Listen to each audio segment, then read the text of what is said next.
Kia ora everyone, welcome into the Kiwi Darts Podcast. Hope you have all had a fantastic festive period, whatever you got up to. Hope it was great, and of course the darts was absolutely brilliant as well, which hopefully for most made the entire occasion a lot better. Of course, the darts never stops. It is always full on in the world of darts. Luke Littler, of course, world champion again. We have World Series events coming up very, very soon. And of course, at the moment, PDC Q-School, where players all around the world try fight for their place on the tour.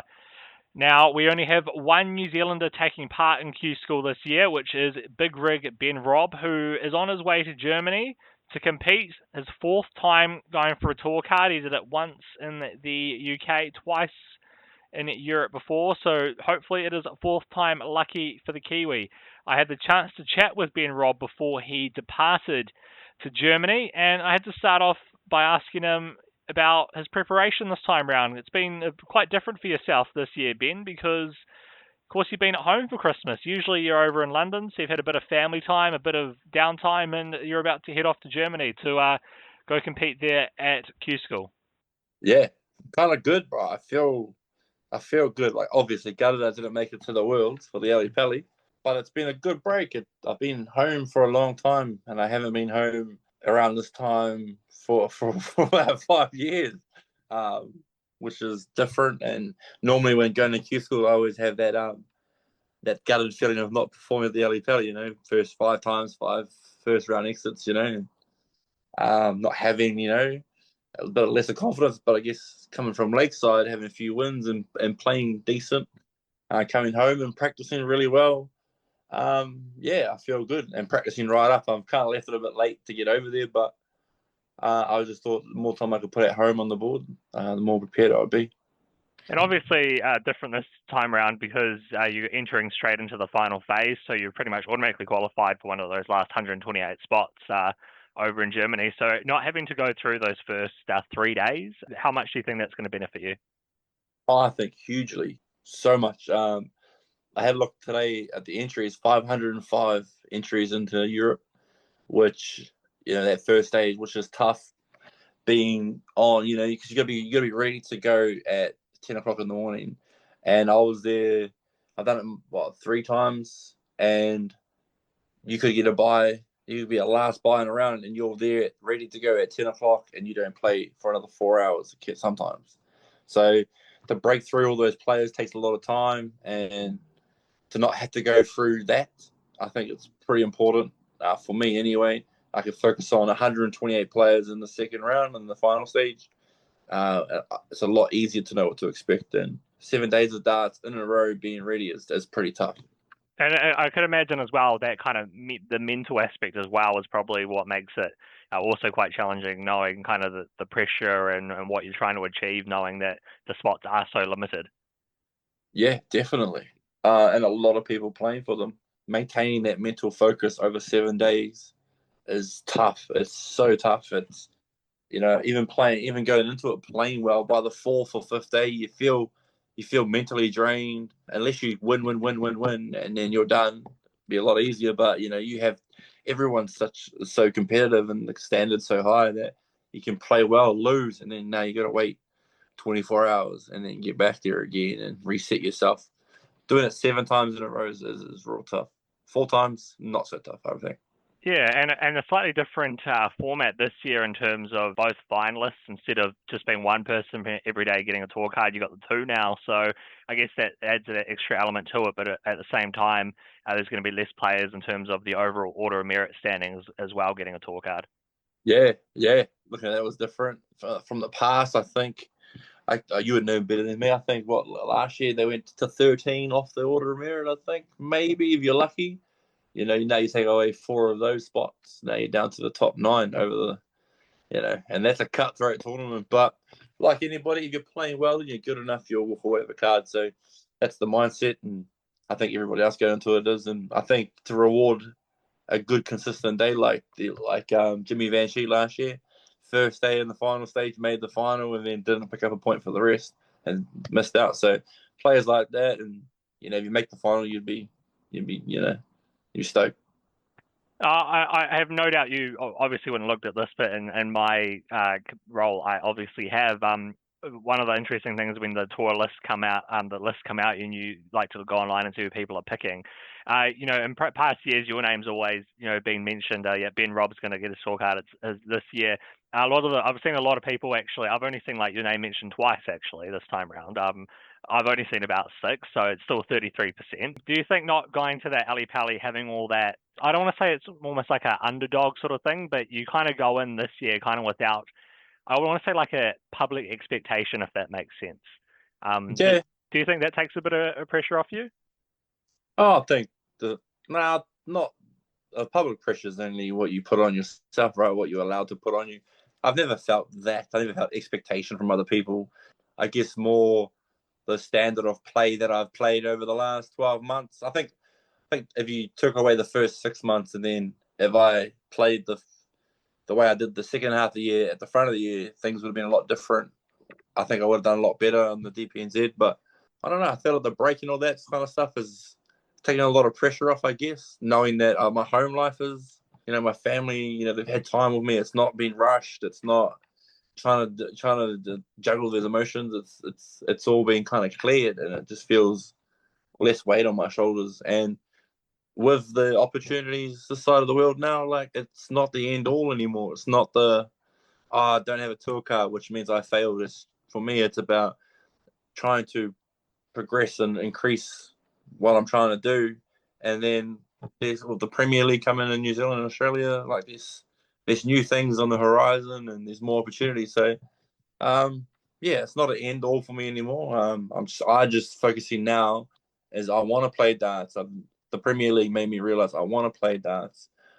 I got excited for darts again, and I want to put in the work again. And now it starts here for me. So I started with Lakeside. I felt like I showed up at Lakeside and then dropped off at the back end of it. But then there's a lot of good signs for me to take away from that tournament, rather than the Ali Pally where I just got up there and lost and then come home all sad, So yeah, it's good, but yeah, no pressure going into this one, to be honest. Yeah, I think in past years as well, maybe looking at Q-School, you being there will obviously have a different perspective on it, but just looking in terms of the lists, in terms of the players, the European Q-Schools, got far more players this year than the UK one, and also the quality of the players already exempt for that final stage. Just have a look at a couple of the guys that were at the World Champs recently. Andreas Harrison being one of the standout guys. So it's definitely not gonna be easy for yourself, and it is gonna take probably some of the best darts you have produced to really get over the line, and that kind of shows as well, just in terms of how much darts has grown over recent years as well. Like I remember, it wasn't even that long ago, you're getting about 500 all up for Q-School, and now you're just getting 500 for Europe. For Europe, yeah. The popularity is growing. The standards growing across the board. And those list of players are great dart players. And I think I have the luxury of also, when I walk in that room, I feel like I come with my own, what would you call it? Like, I don't know, aura, I guess. Like these guys have known what I'm capable of. They've seen me around as well. Game on. And when the guys that have done the stuff on the telly, you kind of look at each other and you're like, all right, we'll have a crack here. I talk to them afterwards and they know who I am too, which is cool for me. It's like a bit of a buzz. For me, I'm just a humble guy playing darts too, and then I get the respect from them back. So, yeah, I'm looking forward to it. Maybe not on the bookies list of taking card, but the ability's there, and, why not me? What would it mean to you to get your tour card? Oh, mate, it would just justify all the sacrifices and all the work, because it's a lot of work. It's a lot of sacrifice. And just for the wife and that, just to prove to a point that, all that was worth it. And all that belief was justified. And yeah, mate, it would be crazy. Yeah. And then I guess it's just the start of a whole new journey, really. It's just one chapter closed and another big one beginning. But just to put myself there and put myself in a position to compete with the best would just mean the world. And to commit to darts fully without working and without all these other things that go on, I'm excited to see what I would be capable of when I could just hyper focus on just the darts. Yeah, that's awesome. And at the time of us talking, it's been about I'm going to say probably about 30, or at least over 30 hours since Luke Littler lifted the World Champs trophy. I have no doubt you watched it, but geez, that was quite impressive, wasn't it? Mate, he's just so dominant. He just seems to go up a level and no one can run with him. Like, it's just crazy. And how good Van Veen was playing too. He was playing awesome and just showing his class right now that he's just running downhill and everyone's got to get out of the way because he's just pushing them away like nothing. I actually picked Van Veen to win the final, and I thought that because Luke, he's been so dominant, he hadn't really been tested, and I thought if he gets put under a bit of pressure, I would be interested to see how he's going to handle it. And in that first set, when he missed the doubles to take the set, and Van Veen took it, I thought, I felt a bit smug. I was like, I'm a bit right here, I know what I'm talking about, and then, of course, Van Veen missed double eight to take the second set. Just didn't get a look in after that. And I was, had my hands in my head going, oh, geez, I got that one wrong. Yeah. And a fair take. I had the same arguments with my mates. We were talking about it, and I was like, Van Veen has been pushed and put under pressure, and Littler just ran through. Like, I thought and Van Veen was so clean on his last leg, deciders of sets for the whole tournament. It was so strong. And that just abandoned him in that match. And, I think he had most legs under 9 darts. He was in double figures, most of those set deciders. And they just went missing. And Littler just hit 180s like a demon. And, congratulations, back to back. It's amazing. We've touched on it briefly, but you didn't go to Ali Pali this year. You went to Lakeside. What was that experience like for you? Was it your first time there? More like different than what I expected. I didn't really know what to expect. But he was... Like the venue was so darts orientated. Like the crowd really watched the game. Like a good setup shot was celebrated, which is like in the Ali Pali, it's just literally just wah, noise. But Lakeside was more. It was like the crowd was really into the match and they understood. Like they were a dart crowd, and that was cool. And to a historic place was pretty cool. One of the guys you beat, Neil Duff, who is a former WDF World Champion, and the way you played against him as well, and beating a player like that, a high quality player, and then getting the run to the quarterfinal. So overall, how would you kind of reflect and kind of rate that experience compared to some of the others that you've had? Yeah, good. I think like it not being so high pressure. Like for me, I just played the Ali Pali, kind of took the pressure off Lakeside as such. I felt like I could warm myself into that comp, but I had a hard draw. Johan was strong. Obviously Neil Duff, Stephen Romney, I think it's Romney, and then down to Jensen. But I felt good on the board. I felt good in the practice room. Whereas I've gone over to England, it just feels a little bit edgy. I think I learned a lot about probably just bringing myself back. It's all more in my head. And more focusing on my mental side of the game, being prepared mentally instead of hyping myself up and getting ready for it, maybe just staying a bit more calm or a bit more relaxed. And it helped, and I felt good. A lot to take away. My scoring was strong. A few like offset shots and some double misses, and that kind of brought a few games closer. But when I was in that flow state, I felt like I could beat anybody. And I started to believe I'd win the tournament, Ben, but I just fell short there in that quarterfinal. I got ahead of myself there, which, all experience as well. For when I do get back in those positions, it's more stay steady and stay eye on instead of looking too forward. Of course, going down to Jensen there in the quarterfinals, and I don't know how much of the other guys you saw, but Jensen's one of these young up and coming players who's got a lot of potential. I think he's only about 20, but Mitchell Laurie as well. He reached the final, won the youth title, and there's so many of these young guys who are they're essentially called like the next Luke Littlers. Like these are the guys that are already obliterating the records that he set a few years ago. So to kind of see some of these young gun talents that are out there and how young they are, I don't know how much, like I said, how much you saw, but what was it like seeing some of those guys in action and in the flesh, and some of these guys who are probably going to be, when we're in the next few years, the top 5, top 10 in the world, when these guys come down for like the New Zealand Darts Masters, these are the guys who are going to be there. Yeah, these kids coming through, crazy. They're always on the board.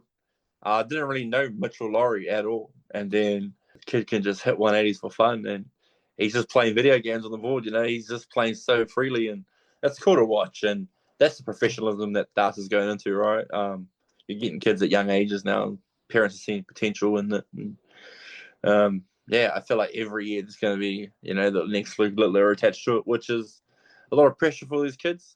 So far, they seem to be handling it, but we'll see. I think the things that Luke has done at the early ages that he's done has really set a high benchmark for these kids coming through. And hopefully we're talking to him, he doesn't want to be Luke Littler. He wants to be Mitch Laurie, which is just the perfect attitude to have. Like, don't try and chase the shadow, like create your own, and that's what some of these kids are doing. So I'm excited to see what they do. It's going to seem less and less room on that tour with these kids coming through, man. It's going to get tougher. Yeah, totally. And one of the things as well you managed to do in 2025 was play in the inaugural ANZ Premier League, something you touched on as well. So, just tell me a bit about that experience playing that consistent darts, playing in front of crowds, some of the tough matchups that you had as well, of course. And I think you said Canberra is now your second favourite city. Yeah, man. Well, I won there, right? So it was good. And they were a cool crowd. An amazing experience to be a part of. That's just so cool to be a part of that first season of it. The boys did well to push forward, and we were told that the second season wasn't guaranteed, and after it, the PDC were happy with the product and the turnout from the crowds, and so, that opportunity stays alive for everybody, which is, I think, is important. Learned so much. Like I said, that kind of really re-sparked the fire for me. I kind of done everything in New Zealand on this side of the world that I could, and I was getting a bit stagnant, to be fair. I wasn't hitting the board as hard as I should be, with more focus. I was just kind of being on the board for the sake of it, and now there's this new golden egg there, the Premier League, and if I don't get a tour card, I want to be in that, and I want to lift that trophy, and it's good, so extra fire, extra motivation, and everybody around the side of the world really wants to play in it, so it's going to create even more hype and more good players in New Zealand. Yeah, obviously, ultimate goal is to get a tour card, but you've obviously got everything planned out if that does happen or if it doesn't happen, and what everything's going to look like and what you actually want to do. All that's planned out, what tournaments you're going to be going to. Yeah, man, 100%. That's what's changed with me. But also, we've always planned stuff, but it's the drive. It's hard to explain. Like, I've been doing this for a while now, and to repeat the same steps over and over again can be quite tiring, like, you're like, okay, get back to the alley Valley and fall short. Go back to the alley Valley, fall short. Go to Q-School, fall short. And then, it sucks. It sucks the life out of the passion of it, And then you get to somewhere, and then the top four are in my mind when I was playing, I was like, I'm going to be on finals night and I'm going to compete for that title. And then when I didn't make it, and I was gutted, and I was just kind of like, and then there it was, like, all right, now we're back to square one. We're back to the grind, back on the board, back on just when I'm on the board, I'm on the board. I'm on, and sacrificing other things that I want to do in my life to be back on the board. And that's what they gave me. So, tour card isn't everything, and darts is exciting, and, the game's growing even more. $1 million for the Worlds is crazy, and it's probably going to get bigger, and and if I can get in there when all this hype's taken off, then, things can change. So it's exciting again.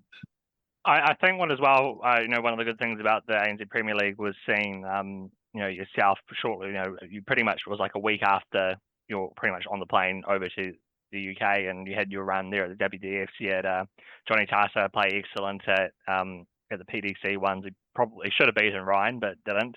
And even, Joe Comito, who actually struggled during the ANZ Premier League. And I actually considered his win over Nico to actually be the upset of the World Champs, because I didn't give him a chance at all based on what I'd seen. But regardless of how he played in the ANZ Premier League, that confidence on that, what he got on the stage, I think played a big part in terms of him getting over the line in that game.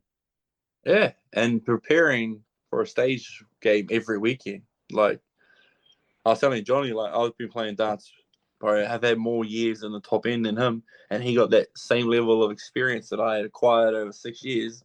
He got it in 2 months, and that's invaluable to him. And then he went over there and he was free.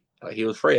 And we have a little group chat there, and I messaged, the boys that were running the Premier League, and I was like, well, obviously is working, boys, because everybody's performed that's travelled over, apart from Tim. And to be fair, that's Tim's first time at the Ali Pally playing too. Joe had his previous one. Johnny's been at the Lakeside a few times. So, for Tim, it was a whole new experience. But all the other boys, they all showed up. So obviously it's working. The vision that PDC had with the Premier League is going to work. The more we do it, then the more we'll be ready. I'll be interested to see what the World Series is like this year. What are you hoping you've achieved kind of upper when we look ahead to like August? Kind of where do you hope you are? Where do you hope you're at? Yeah, so for me, like wherever I'm playing, I just want to be playing to a high standard, a consistently high standard. So if I don't have a tour card, I want to be around the 90s consistently. I don't want to fall below, an 88 at all. I want an 88 to be my worst game, and I want to be back pushing 100 averages, where I was when I felt like I was the most dominant player, like this part of the world. I felt like I was at one point. I was in big numbers, and boys were struggling to put me away. So that's where I want to be. I just want to be dominant. I want to perform well, wherever that will be, and yeah, put the fear back in the players that I play, And then my mates all over the place, they're my friends, but I want them to, when they go to play Ben Robb, to go, all right, here we go. And I've kind of lost that in the last, 18 months, and I want that back, and I'm going to work towards that. No, awesome, mate. I appreciate you having some time to chat with me, and wishing you all the best. And so hopefully we'll be chatting again in a few days with some positive news. Yeah, well, I told you, mate. Get my tour card. I'm going to ring my wife. I'm going to ring my mum, and then you better be do that interview away, mate. Number 3 on the list. I like that. Number 3, Benny. No. Big rig, Ben Robb there on the Kiwi Darts Podcast. Fingers crossed, 4th time lucky for the Kiwi. Be great to have a second New Zealander to ever play on the PDC Tour. Of course, Hopai Puha, the first. Unfortunately lost his tour card, and he's going to be back based in New Zealand for 2026. So all the best to Ben Robb. When the time this is out, day 3 should be commencing. So Ben Robb will have 4 days out of 128 players. There's probably going to be about 15 tour cards up for grabs. So fingers crossed to the big rig. That's all we got time for here on this edition of the Kiwi Darts Podcast. Hopefully have another episode in a few days. We'll see though. We'll catch you next time.